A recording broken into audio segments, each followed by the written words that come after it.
And more violence on the streets of Cleveland. Police investigating 3 people shot and killed overnight. It is just the latest in a year that has seen violent crime in the city. 5 on your side investigator Scott Knoll takes a look at the numbers and what's being done to try and stop this deadly surge in crime.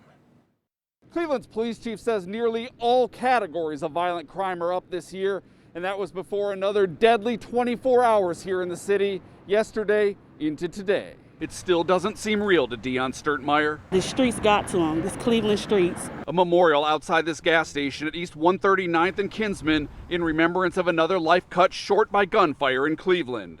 Just after midnight, police say they found a man dead of a gunshot to the head here. Sturtmeyer says the victim was the father of their 12-year-old daughter, Everett Dalton.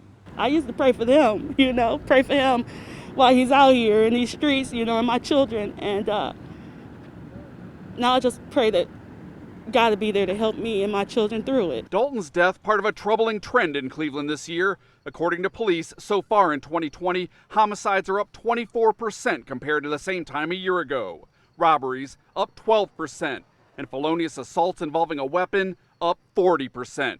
Heartbreaking to Antonio McMullen with Cleveland Peacemakers Alliance.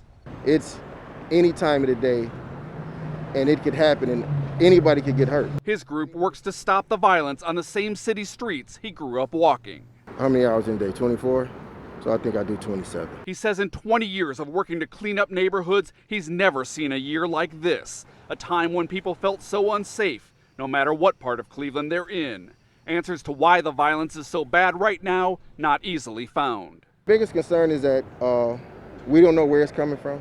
During a teleconference with reporters yesterday, Cleveland's police chief says he's hopeful a new joint program bringing federal, state, and local investigators together will make a difference. We're having tremendous success out there in combating violent crime, so we expect to see those numbers as far as robberies and shootings and homicides start to go down here over the next couple weeks and the next few months. But for victims like Dalton, it's too late.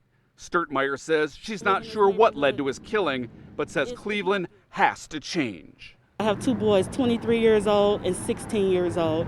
I fear for their lives, I had a friend that packed up and moved to Florida 6 years ago because of this, and I'm thinking the same thing for myself right now for my kids. The Peacemakers Alliance says they'll keep hitting the streets, showing up at crime scenes, hoping to get to the bottom of what's behind all of this.